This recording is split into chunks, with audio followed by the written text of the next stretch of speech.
Biz ham xudo xohlasa Latviya davlatiga kelib oldik. Poytaxtda Riyadamiz. Avtostansiya xohlasa mana shu yerga avtobuslar keladi, chiqib ketishlar ham shu yerda bo'ladi.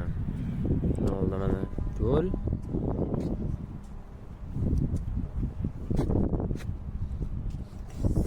Sentrro joydamiz.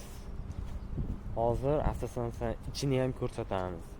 Keyin agar Yevropaga kelib boshqa yana davlatga o'tib ketmoqchi bo'lsalaring, Latviyagami, Litviyami, Polshagami, agar sirazi ketilsa, sim karta olmasalaring ham bo'laveradi. Nimaiki, roaming bo'lib ishlamay qoladi. Shunaqa avtostansiyalarda keyin yana nima ko'chalarda kamroq chiqyapti, Wi-Fi'lar ishlatsa bo'ladi. Kod yo'q.